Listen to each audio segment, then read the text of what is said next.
Welcome, girls, guys, gays, and theys, to episode 2 of Real Struggle Radio. I'm so excited to be back. This is the second episode in the relationship series. The first episode, if you haven't listened to it, please listen. It's called Self-Love, and it was with the most amazing friend, Kiara Soleil, and we spoke about your relationship with yourself, which should be the most important relationship that you have. It's the one that is the hardest to maintain, but the most important one to maintain.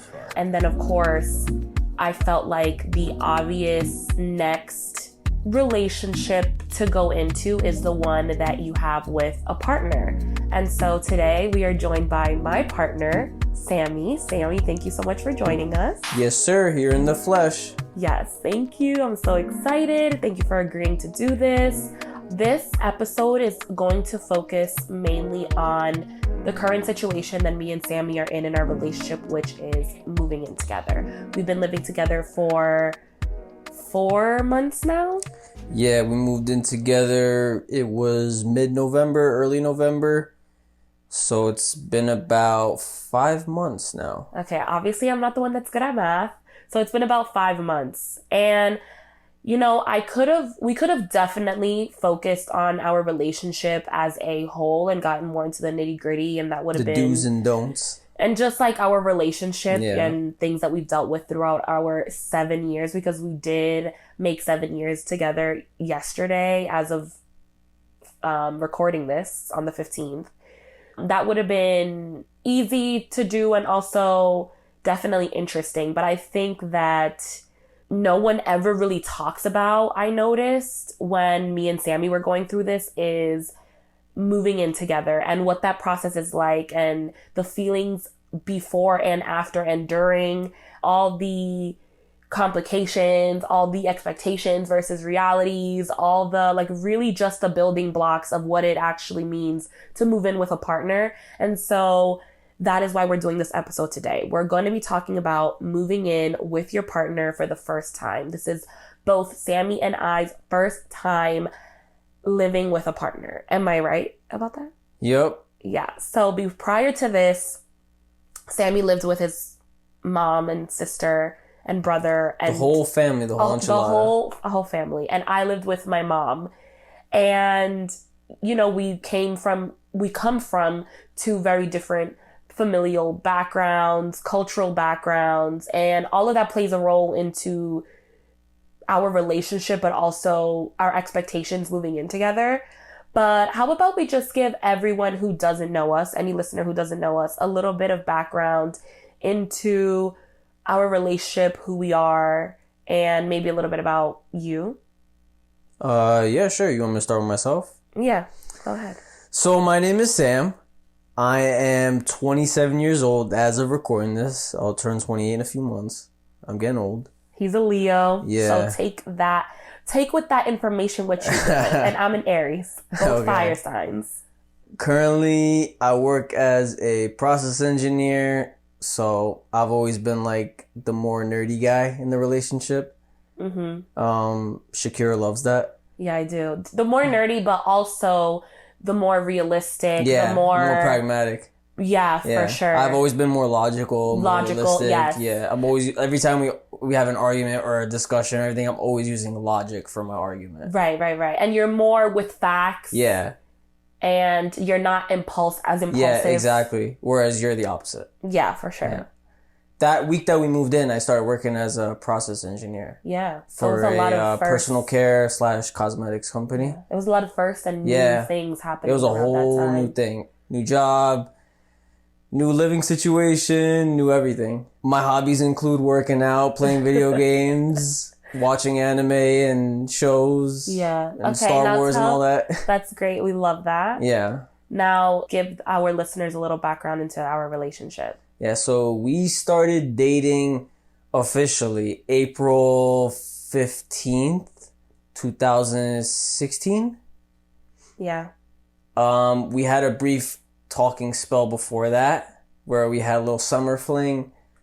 I was Sammy's rebound Oh, okay. Like, yeah, you that's were what she's dating gonna someone. say. Well, you were. You were Okay, dating someone. You guys broke up. You needed a rebound. I was your rebound.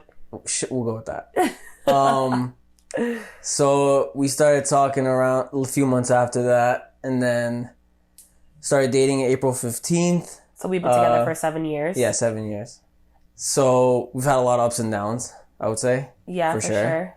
But I feel like as the time has gone on, our relationship has definitely strengthened over the years. For sure. So has our love for each other. Yeah. Don't get me wrong, I still get annoyed with you.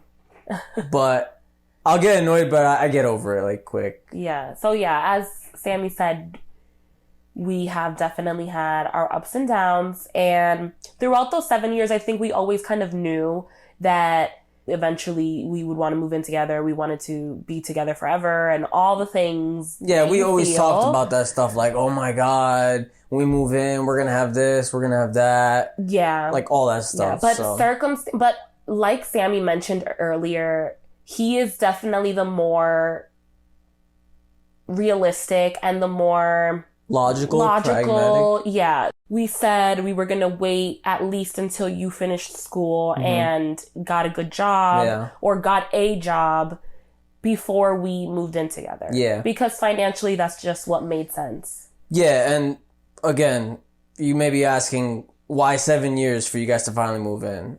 It took me a while to finish school. Just had a lot of ups and downs and bumps in the road. Yeah. But I eventually finished. So once I got my first job out of school, I was still figuring out, my commute, because my job was pretty far away. So I was dealing with, like, the tolls, the commute, and all that. Shakira was still living with her mom, so she was figuring that out.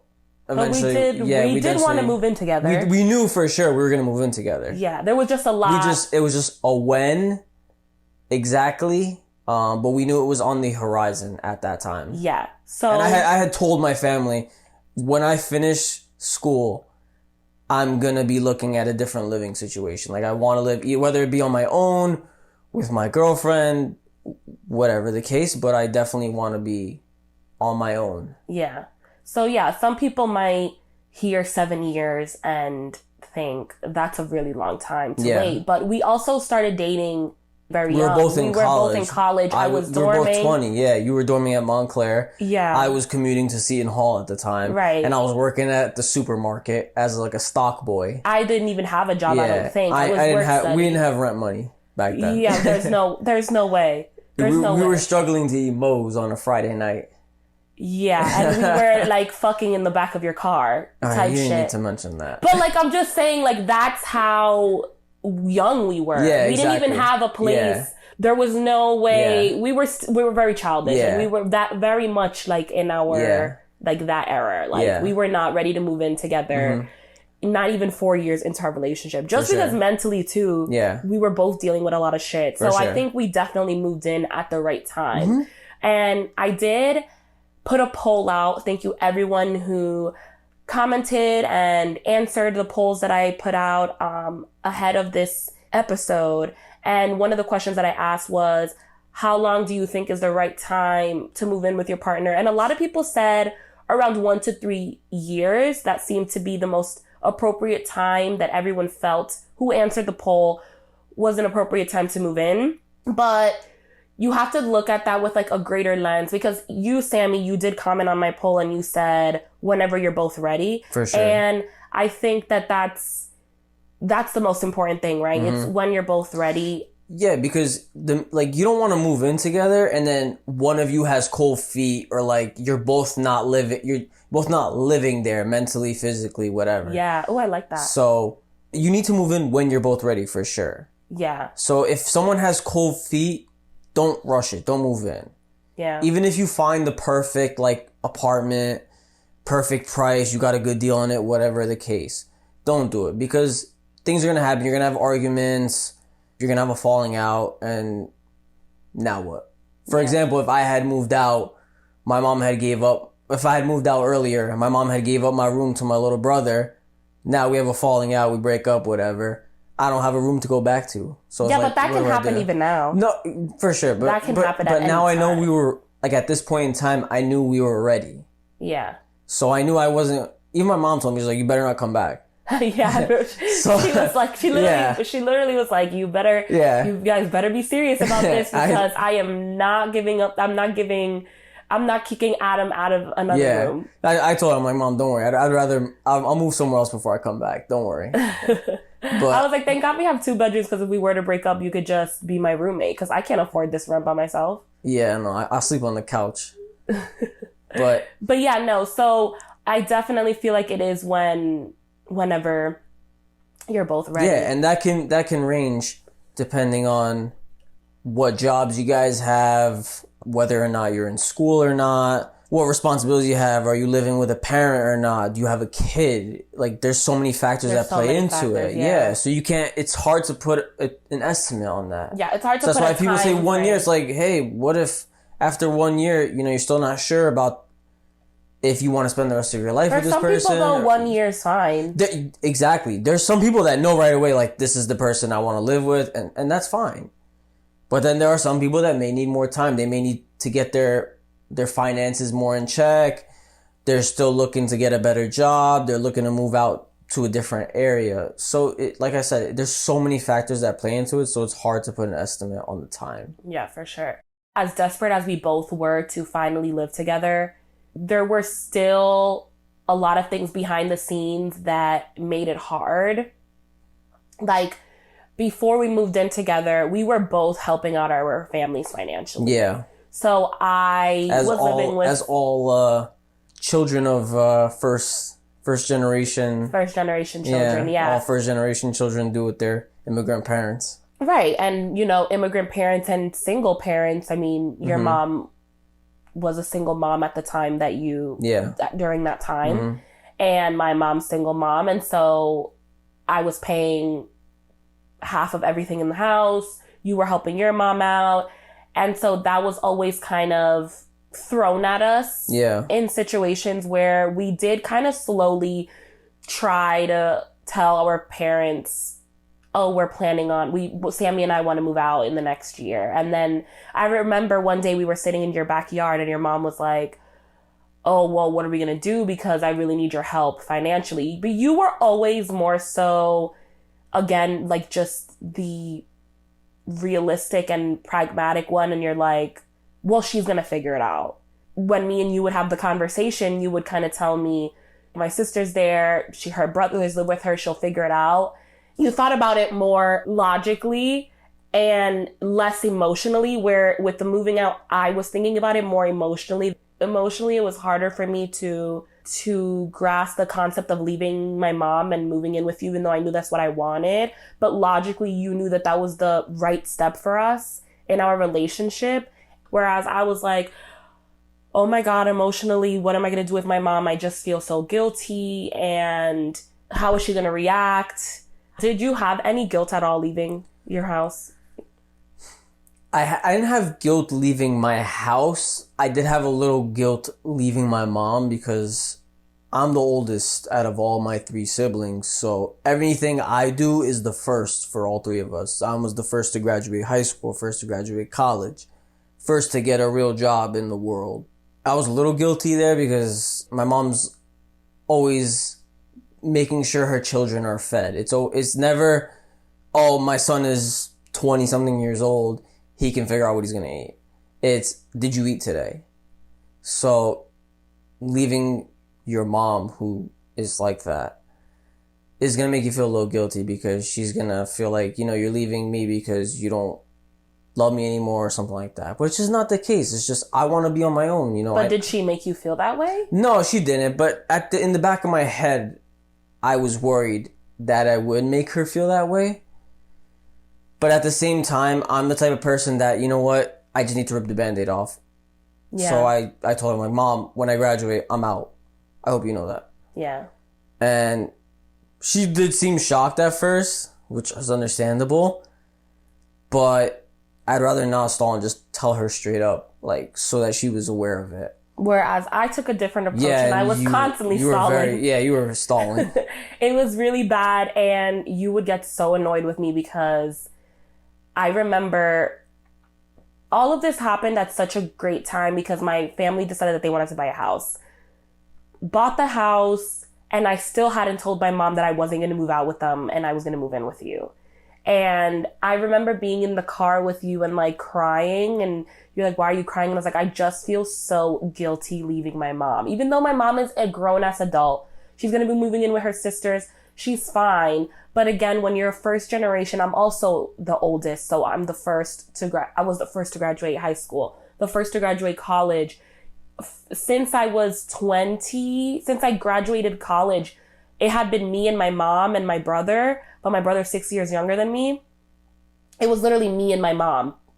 Everything the rent, the groceries, the toiletries, everything, we split it like as if we were partners and roommates. So I think it was a little scarier. Yeah, with you guys were more, whereas my mom was taking care of us. We had a codependency. You guys were codependent, whereas we were more dependent. Me, my brother, and my sister were more dependent on my mom. Yeah. Before we were like graduating and getting our jobs. Which goes actually really great into what I want to transition into next, about fears. But one thing I want to say before we leave guilt is I did ask people on my Instagram, did they feel guilty about leaving home? And a lot of you said no, but some of you said my mother made me feel bad for leaving her alone. And I definitely felt that. Because when I had mentioned to my mom in previous situations, kind of just throwing it out there that me and Sammy could possibly be moving out together, she was like, and what are you going to do? You're going to leave me? What am I supposed to do? And she kind of really made me feel bad about it. She made me feel like I was leaving her. And she didn't look at it like her daughter is leaving to go move on and continue building a future with someone who she's been with for such a long time. She made it seem like I was just dropping her to go do some bullshit, which obviously isn't the case. But there was definitely guilt there. And that definitely did not help how I came into us moving together mentally. I even had to get a therapist because I didn't want that guilt and how I was feeling to trickle into us moving together, because I knew if we were moving in together and I still had that guilt, it was going to somehow surface into our relationship in some way. And I didn't want that. So I got therapy, and it definitely really helped with the guilt and my understanding and kind of working through that. I definitely suggest that too, if you have any guilt or any even pent up or subconscious trauma about taking that next step, whether it's with a partner or even just moving out of your home to live alone. There's so many things that you have to face before you can do that, because living with another person or even living with yourself, you're gonna have to face some shit. And it's better to have the tools to be able to know what to do when it's time to face it than not. And that's what therapy did for me. So I definitely suggest that, because it definitely helped me with my guilt. When we finally did move in together, the guilt was gone by then. I had already spoken to my mom, had an in-depth conversation with her about why this is the right thing to do. And we both moved on, and me and you were able to now move into this apartment without any guilt and without any bad animosity with either of our parents. Your mom was perfectly fine. She was understanding. She was so happy for us. Now your brother was able to get your room. My mom was moving into her beautiful home. So we were able to work through all of that, and now everything is very copacetic. Yeah, and I feel like even my relationship with my mother, my sister, and my brother has gotten better, if anything, because I'd wake up in the house already annoyed because I've been woken up because everyone was up earlier than me or whatever during the weekends. So I would wake up grumpy, and then, they start talking to me, and I'm like, don't talk to me, I haven't had my coffee. So I just walk around grumpy all the time. Yeah, because I feel like you get to a certain age. Yeah, where you just fed up and you 27. You want to spread your wings, and you want your own living situation. You want your own place. You want to decorate your place how you want to. You don't want just your room. You want your own place. You want your own bathroom, your own kitchen, everything.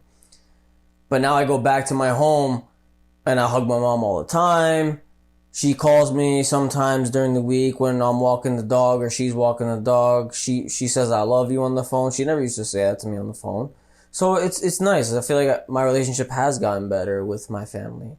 It all ended up working out fine. Yeah. But I was glad that I was able to work through that guilt and separate from my mom in a healthy way. Yeah. So I think the lesson here is don't feel guilty if you want to take the next step in your life or your relationship. But at the same time, don't forget who raised you. Yeah. So like obviously you visit your mom, your parents on the weekends, anything like that. Call them sometimes just to make sure you still have a healthy relationship. Yeah, and just communicate. Yeah. You know, I think when I finally communicated to my mom, I'm not doing this because I want to leave you or because I want to leave you high and dry. I'm doing this because this is the logical next step in my relationship with Sammy. We love each other. We've been together for X amount of years.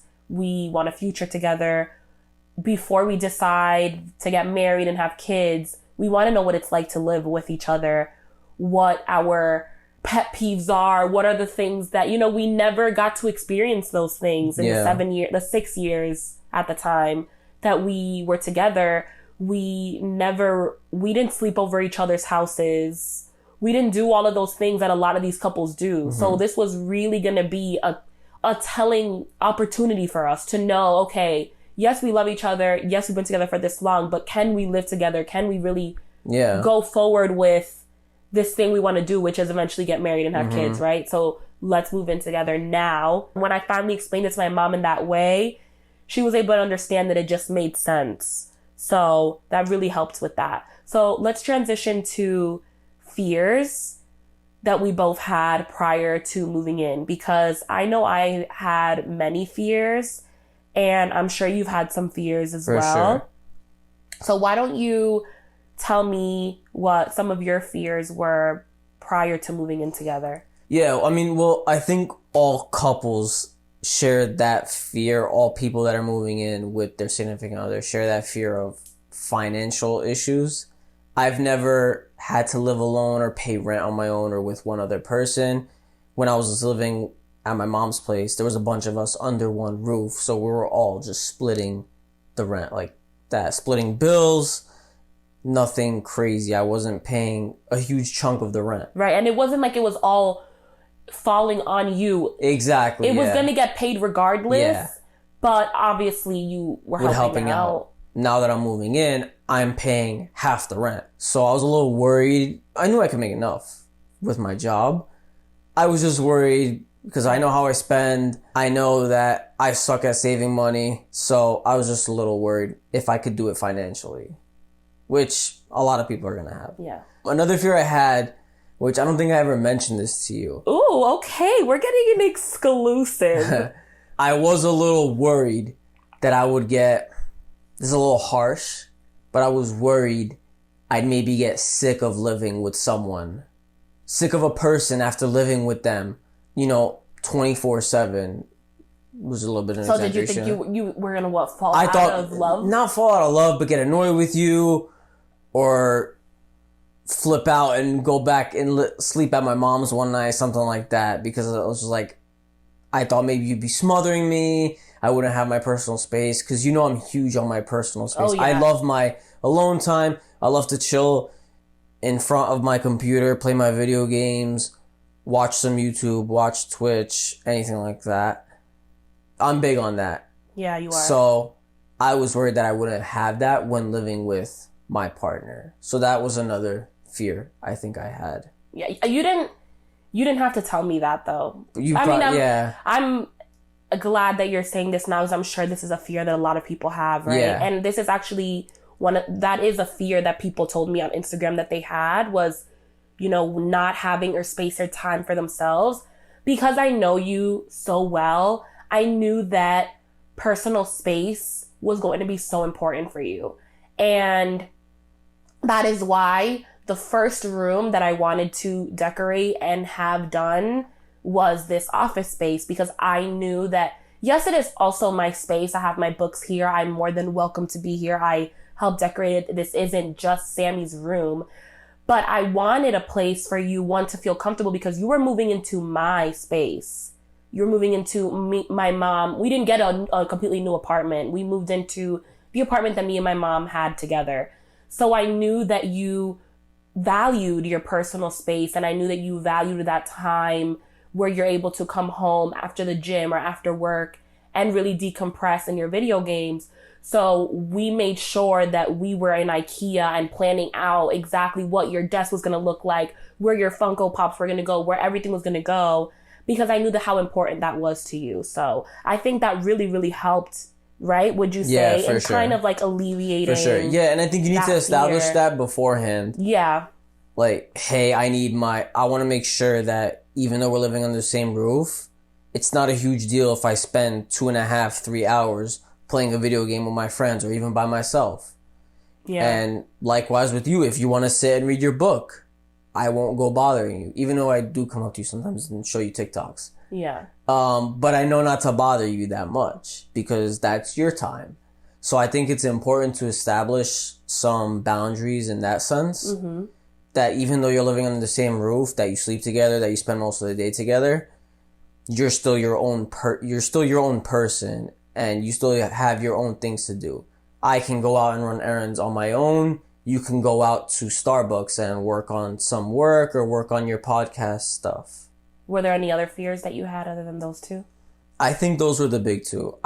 There's none that come to mind. I think those were the two main ones that other people would share with me. Yeah.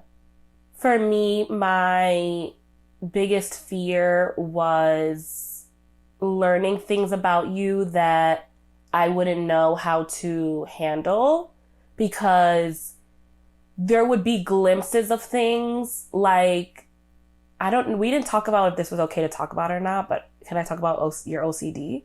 So obviously I never lived with you, so I didn't know. I kind of knew you had OCD, and I've seen glimpses of it when we would go away on vacation. Yeah, it's severe. Or when I would go to your house and certain situations would happen. But I didn't know how bad your OCD was until a certain situation happened in your house. We're not going to talk about it, but then I was like, oh shit, like his OCD is pretty bad. And we actually spoke about it, and you explained to me why you're very particular about certain things, and we were able to have that discussion. But that was definitely a big fear of mine, because I come from a family where we have no boundaries. Yeah. And not that that's a good thing, that's a horrible thing. And I feel so grateful that in a relationship we're able to create those boundaries. But in my mind, I feared that I would do things that I knew would trigger your OCD, because I'm just so used to living a certain way with me and my mom. We had, again, like I said, no boundaries. Now I have to worry about, okay, I have to make sure that the floors are always dry when I come out of the shower, that I'm hanging up my towel so that it's not on a bed or on any random surface that might trigger him, or just making sure things are clean, because you're also a very clean person. But that was a really big fear of mine, because one, I wasn't even used to cleaning. My mom is a cleaner. She does it for a living. So she would clean. So I was like, okay, now I have to clean. I have to make sure that I'm not just leaving my clothes around everywhere, because Sam, I know that would trigger him. So that was a huge fear of mine, was would I be triggering your OCD? Yeah, but I feel like once you triggered something once and I mentioned it to you, you kind of would keep it in the back of your head, like, okay. Yeah, for sure. I'm not going to do that again because I know that triggers him. Yeah. So the wet floor thing. There are things that trigger you too, that I'm still trying to work on. But you're not as severe in how you react as I am. But mine aren't because of OCD. No. But I'm just saying there are things that... If we want to talk about the doors, yeah, I don't think it's crazy the doors, the lights. Sammy does not close doors. We're talking, he does not close closet doors, and he does not close like medicine cabinet doors. Anything, the concept of closing a door does not compute in his brain. For some reason, in the back of my mind, I open it to get something, and I think I'm going to go back in, and I leave it open, and I just forget to close it. That does trigger me. Yeah, I can understand why that triggers But that's not an OCD thing. Yeah. It's just like doors are not meant to be open. No, they're like to stay open. They're meant to be closed. Like a closet. I just don't want to see what's in that closet. And I don't want to bump into the fucking closet door. I would say that's one of mine. And then the lights. Yeah, because this man has never had to pay a light bill. Now he wants to come up in here and leave all the lights on in this house. And I'm like, bro, we pay light now. We got to turn these lights off. Listen, I used to get so triggered at my house when I'd come home and all the lights were off. Because you weren't paying for a light Benjamin bill. Franklin invented the light bulb. Thomas Edison, Nikola Tesla, whoever it was, whoever we want to credit. Let there be light. Bro. There's light. There needs to be light in the house. Yeah, this is coming from someone. You I'll don't pay even for it. know. I'll You don't pay even for know it. what our light bill looks like. I'll pay for it. Whatever surplus there is from me leaving on the lights or me leaving something on, I'll gladly pay for it. No, it bothers If me. I can be at ease. It bothers me. Because the lights being off in the house or in the apartment for me makes me feel gloomy, sad, and tired. When I have like the lights on, it makes me feel more upbeat. It's more vibrant. I feel more The alive, lighting in this more apartment awake. is so trash, though. I don't care. I need light. Okay. But that's me. Yes. Okay. So We're just gonna have to agree to disagree. yeah, we're just gonna have to agree to disagree. But I will be turning off the light if I see it on. Another one of my fears was, am I going to live up to the expectations of your mother?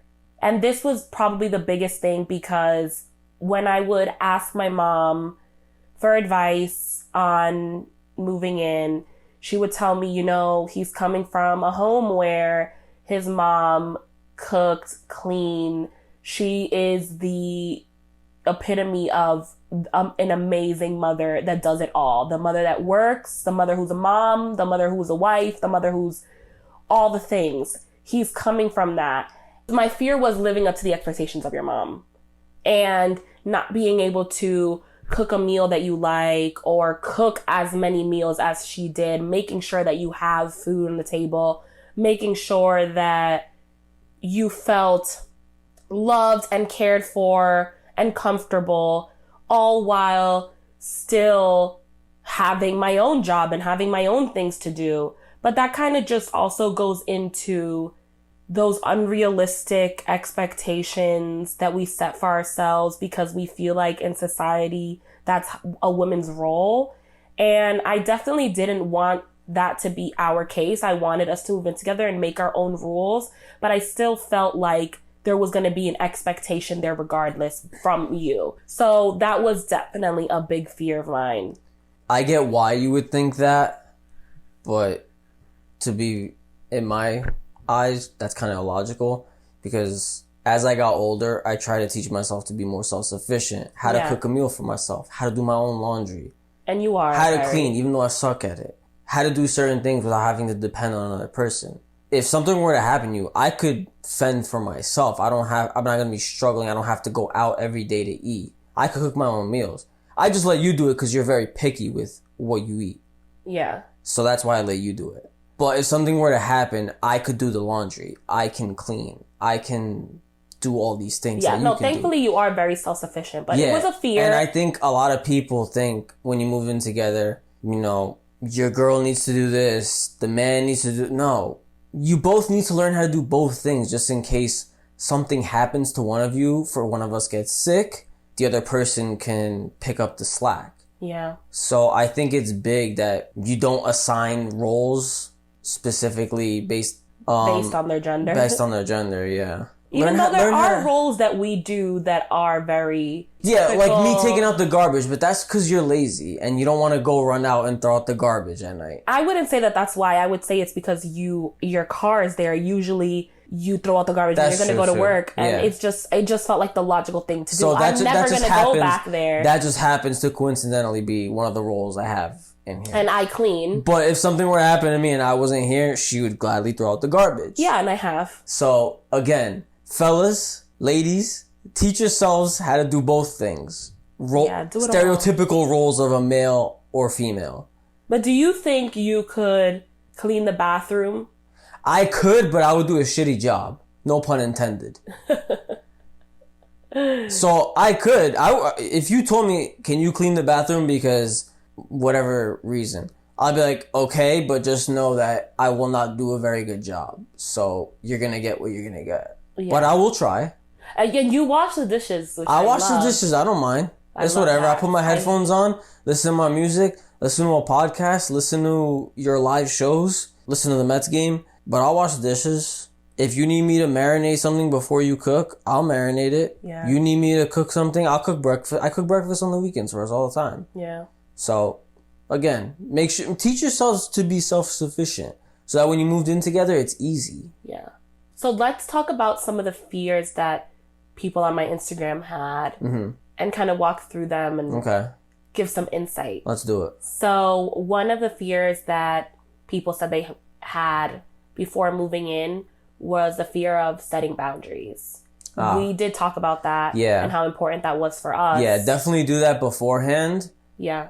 The more you guys know each other, the easier it is for you to set boundaries. For example, I'm very OCD again with my stuff. Yeah. So you knew not if you were gonna move something on my desk, you knew to put it back exactly where it was, or else I was gonna come home and flip out.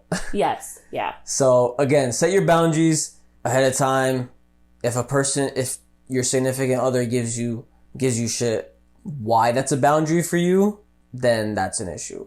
Yeah. I also think with the setting boundaries, it's really easy for us to say, we should say what the boundary is, and then that's it. You should just accept that boundary for what it is. But I don't think that's realistic, and I also don't think that can cause an argument in some way. Like, if you were just to tell me, just put my things back where you found it, and then that's it. If you would have said it to me like that, that would have made me feel some type of way. But since you told me this, since we've had the discussions before about your OCD and what bothers you and what triggers you, but then you also told me the why, and we've had these discussions about why you are like this and why, babe, just please, I just like coming home, seeing that my thing is where it is. I don't want to have to look for it. I don't want to have to ask you where it is. If I put it there, it's for a reason.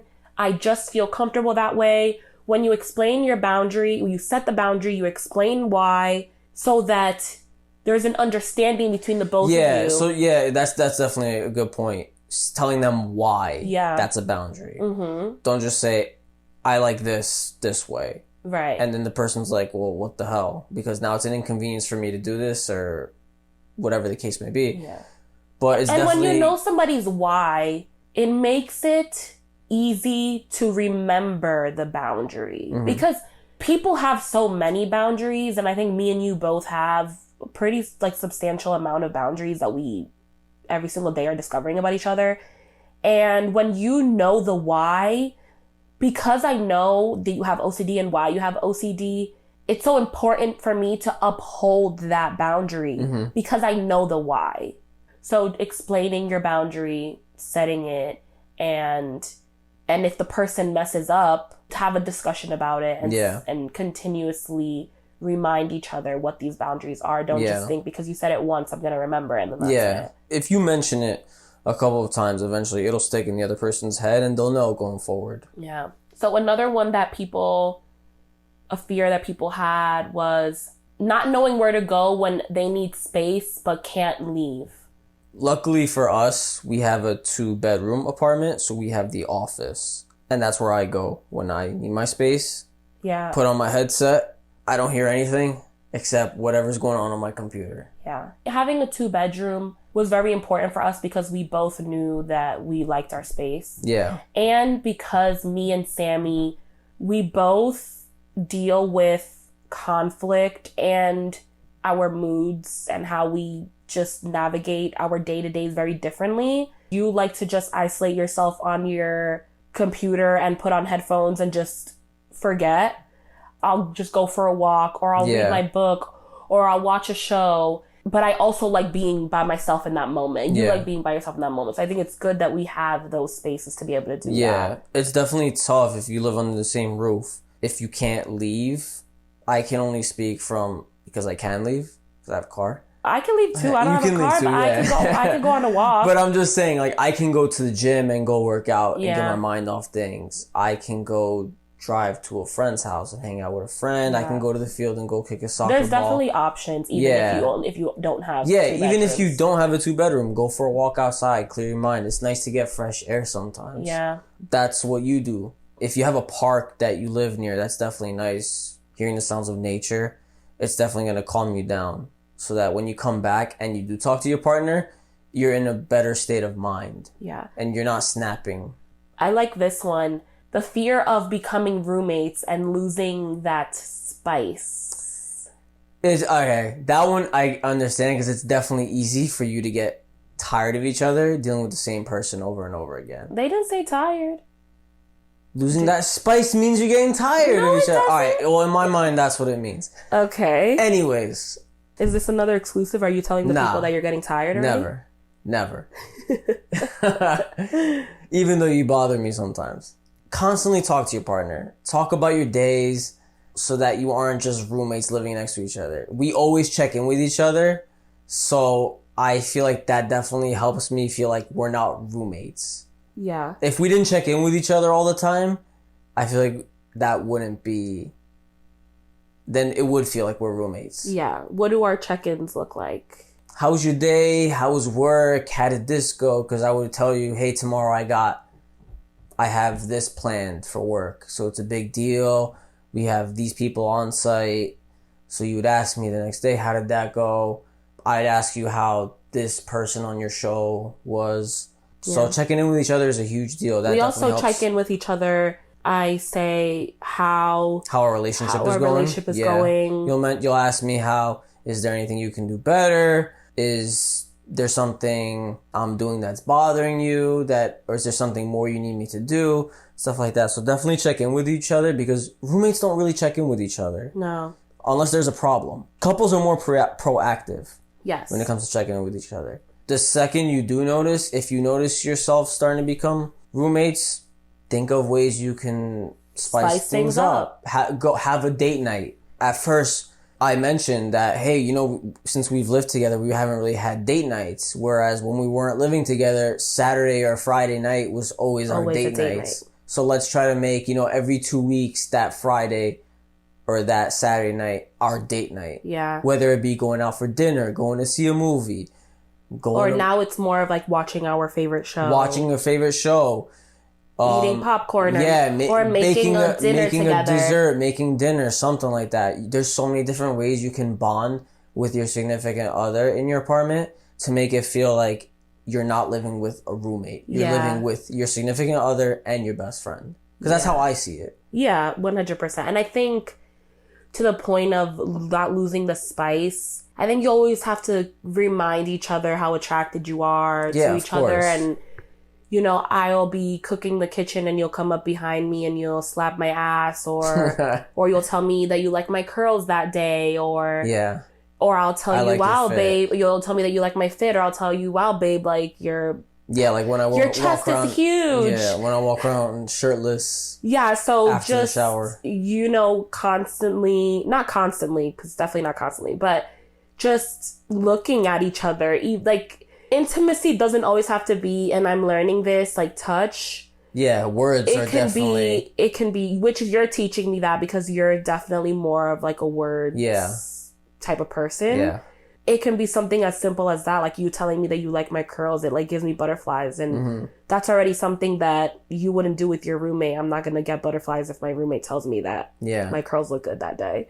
So just complimenting each other, checking in with each other, and plan dates. And the dates don't have to be these extravagant things. It can literally be going to the supermarket and finding this new popcorn flavor you want to try out. New ice cream. Or a new ice cream flavor that you want to try out. We're big on ice cream. And we've always been very good about that, though, throughout our relationship because we both are just fun people in general. So those kind of things are fun for us. We were always the type that going to Target on a Friday night for us was fun. Yeah. So going on a Target, shopaholic as I am. Yeah. So going on a Target date with my girl on a Friday night for me works perfectly fine. Yeah. I really want to talk about our finances because that's something that you feared a lot before coming in to this new adventure that we are now on. I was less hesitant about that because I'm already so used to being financially, one, independent, and also paying rent since I graduated college at 21.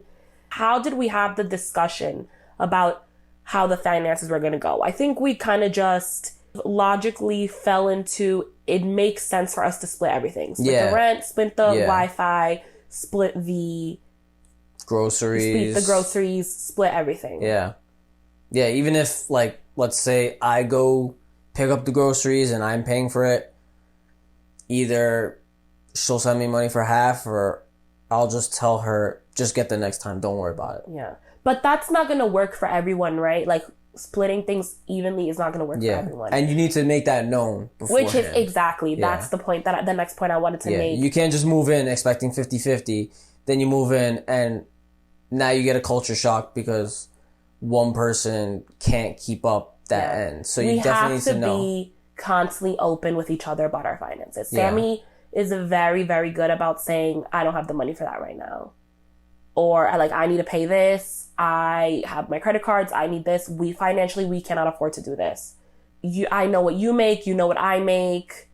So being open about our financial situation prior to and during and consistently keeping up with that is very important. So I think that's how we've been able to keep up with everything in the house because we both know what we can and cannot afford. Yeah, and one way that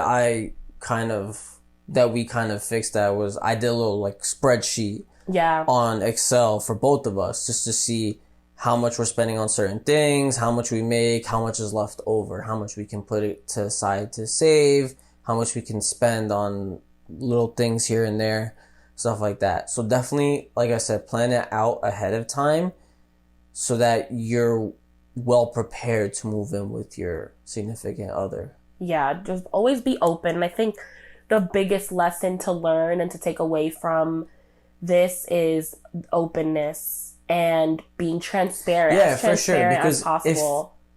If you're open with your partner, what are they going to do? Are you afraid that they're going to take some of your money? If that's the case, then you shouldn't be with that person. Yeah. But the percentage of like who's paying everything, you guys decide, hey, I'm making a little bit more. I can pay a little more for our expenses. Or maybe your significant other may be like, hey, you know what, you're making more, put it to the side, save your money. Yeah, but it's all about having that conversation. Have that conversation with your significant other.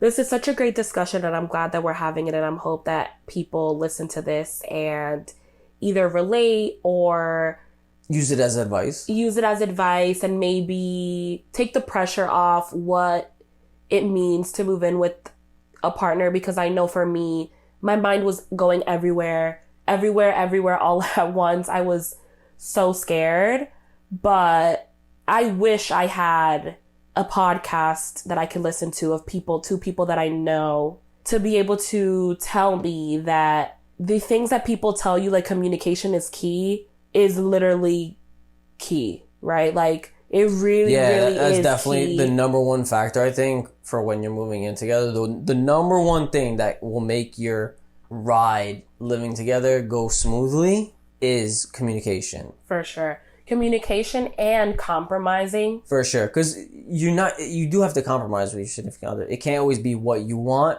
It has to be what works best for both of you guys. Yeah, compromising definitely was something that we both had to work on because we didn't live together. We were always just doing our own thing if we weren't together. Hell yeah. When I was living with my mom and when you were living with your family, we literally did our own things. You did your laundry when you wanted to do it. I did my laundry when I wanted to do it. Whatever you wanted to do, you did without having to check in or without having to talk to me about it and have to figure out how it's going to work. Yeah. Now it's like, okay, we have to come to a compromise of laundry. When is that laundry going to get done? Yeah. Grocery shopping. When is that grocery shopping going to get done? Going to the gym. When is the right time to go to the gym? Who's going to walk Kai in the morning? Who's going to walk him in the afternoon? And having those... Kai's our dog, for the record. Oh, yeah. Kai's our dog, which added a whole other... Yeah. It's like a whole other element. Yeah. Having a child. But again, we've been able to compromise. We look at each other's schedule. Yeah. For example, if you have a really busy day all day, I don't mind walking him twice a day. Yeah. And likewise, if I have a busy day, you don't mind doing that as well. Or even with the meals, if you check in with me, babe, do you want to cook tonight? If not, exactly. I'll make us a sandwich. Or I'll pick up something on the way home. Another lesson that I've learned from moving in with you is patience. And I'm sure you feel the same way, is being patient with each other. This is something new that we're both going through. There's so many new things. Yeah. Right? Like, even just sleeping on a bed with somebody else. I was so used to sleeping on my own. You were so used to sleeping on your own. I was so used to coming home sometimes and not having to say anything to anybody. Like, me and my mom would come home and she wouldn't speak to me. I wouldn't speak to her. Now it's, I come home and I have to say hi to you, say good morning to you. I can't just be a little hermit crab. Yeah. Sometimes you wake up and just walk right past me in the morning and I'm like, excuse me, good morning. Right. You look like, straight hello? At me and you didn't say anything. Good morning, ma'am. Yeah. But it's like those things, and you have to be patient with each other to allow the other person to grow into learning all of those things. Yeah. Something that someone on the Instagram poll said, the lesson that they learned from moving in with their partner is the importance of constantly doing little things for each other. Mm-hmm. You know what's going to make your significant other happy. Yeah. For example, I know something as little as if I go to the supermarket to pick up a few things for the house, I'll pick up some flowers because I know how much you like having flowers on the dinner table in the kitchen. Yeah. So something as little as that. Or even something as little as I came home, you come home before me, and I'll come home and like the dishes are already done. Yeah, small things like that. So that I'm ready to collect, so I can cook. Everything is clean, yeah. Everything is ready for you to do what you gotta do. Right. Or you come home and you don't have to worry about anything. You can just relax and shower. Exactly. Something like that. Something as simple as that. Even sometimes when you do the dishes, I come back from the gym, I'm like, oh man, I gotta go home to a pile of dishes. And I come back and I see the dishes are done. I'm like, oh wow, that's awesome. Yeah. Or even waking up in the morning and having breakfast you're ready. Making the breakfast or having the breakfast ready. So because during the week I'm making dinner, you make sure that in the weekend you walk high in the mornings, which I appreciate so much because I get to sleep in on the weekends, and you make breakfast. And the weekends is really, I feel like, your time to shine in the house. That's when you usually either you go to the farmer's market. You're usually one who goes to the farmer's market for us. You're usually the one who buys all the little toiletries for the house. And you really put your best foot forward on the weekend. And I kind of just am able to chill a little bit more, which is, I appreciate that because you know how much I appreciate my rest. Mm-hmm. As much as you want to call it laziness. It's just called resting. Because Sammy doesn't know the concept of rest. Yeah, I'm a very active person. I like to be productive and get things done. So there's another like clash of personalities. Oh yeah. That's one of our biggest clashes. I wanted to end on a positive note, but we can touch on that because I feel like we didn't really touch on some of the arguments and things that we have. We don't really argue that much about things in the home and about, like, since we've moved in together. Yeah, nothing huge. Nothing huge. That's definitely one of the things. Sammy is very much go, go, go, go, go. Yeah. And he wants to be doing something all the time. And he doesn't understand that not everybody functions in the way that he does.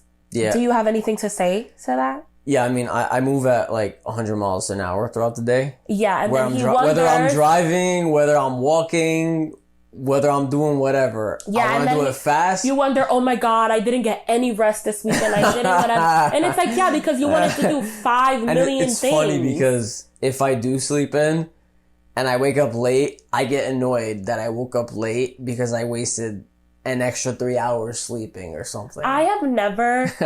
The first 2 months that we moved in together, we were constantly doing something. I felt like there was no resting period. Yeah, for sure. And at one point, I remember telling you, why the fuck do we have so much to do? This doesn't make any sense. Yeah, and then we realized the problem is you. Yeah, I started to realize that I need to tone it down a little. And we definitely did. We have. We lowered the grocery shopping. We lowered how often we do laundry. Yeah. So that was definitely... we stopped seeing your family as often, too, because we were going to your mom's every weekend. There you go. That's an example of compromise right there. Yeah, that is. I slowed it down a little bit. Now, instead of going 100 miles an hour, I'm going 80. But if I'm not going 80 with you... You're going like 15, woman. No. You go like 10 to 15 throughout the day. You're sleeping on the weekend at like 11, and I'm up yelling at the TV at a soccer game. Okay. Or making eggs or like turkey bacon, chilling with Kai on the couch. But you see, I feel like resting is a form of productivity. But you don't see it that way. Nah, for me, productivity is a form of productivity. There's just some things that we're just gonna have to agree to disagree on. Yeah, agree to disagree on certain things. But again, that's why the boundaries, if I don't want to do something, I just tell Sammy I don't want to do it, and then he just does it himself. Yeah, like, honestly, like, there have been points where if I keep mentioning, hey, we need to go grocery shopping, and she keeps trying to stall it, eventually one day I'm going to be like, hey, I'm going grocery shopping. And that's what you do. And then you go grocery shopping. Yeah, and I'll just go and get stuff, and I'll say, hey, is there anything you need me to get while I'm here? Yeah, most of the time you end up doing the grocery shopping by yourself anyway. Yeah, because, I do that quick, too. Any other lessons that you've learned throughout this 5 months of living together? Nothing else, but I'll just give a recap. Communication is key. Make sure you're not afraid to have your individuality, even though you're living with the other person. Yeah. Setting boundaries. Setting your boundaries. Explaining why those boundaries. And explaining why, for sure. Compromising with your significant other. Checking in with each other to make sure that things don't get boring. And that you're not just living together as roommates, and that you're your best friend. You are roommates, but you're also best friends and lovers. Yeah. Keep those in mind. Write them down. Put them on a board, on your fridge, on a dry erase board. Put them somewhere. Tattoo them on your forehead. Something. Yeah. You keep those 5 or 6 things in mind. You'll be all right. Yeah, and making sure that you are constantly reminding each other how much you appreciate each other and what the other person is doing. Yeah, add that to that. Making sure you do the little things. Yeah, and that you show your appreciation. Yeah. Because I think that a lot of people feel like they do a lot in the home and then it goes unappreciated, and then that's what causes tension. Yeah, we always tell each other after one of us does something. For example, let's say you just cleaned the entire apartment. I come home. I'm like, thank you so much for doing that. If I cook breakfast, you tell me, thank you so much, babe, for making breakfast. It was delicious. Yeah, and it's literally as simple as a thank you. Yeah. It goes a long way. Just to know that your efforts are appreciated. 100%. Well, Sammy, this has been such an enlightening conversation. I'm so glad that you joined. I hope that we can do this again and talk about another aspect of our relationship one day. I'll have to check my schedule and see if I can make it to the studio. Oh my God, since we live so far away. The studio is also literally where you spend all of your time in the weekend. So I'll make sure to just drop in, right? But yeah, so I hope that you guys really enjoyed this episode. Keep the conversation going. Thank you so much for everyone who commented on my IG polls, because it really did help facilitate this conversation. I hope that you take something away from this, whether you already live with your partner, plan on living with your partner, or maybe eventually in the future will be living with a partner, or you just really like me and Sammy and just want to hear what the fuck we have to say about shit. So thank you so much, everybody, for listening. This has been episode 2 of the relationship series, and we'll see you in 2 weeks. Please subscribe, follow, comment, share, rate these episodes.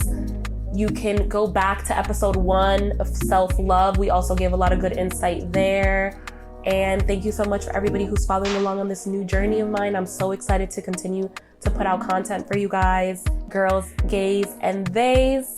Thank you for listening to Real Struggle Radio.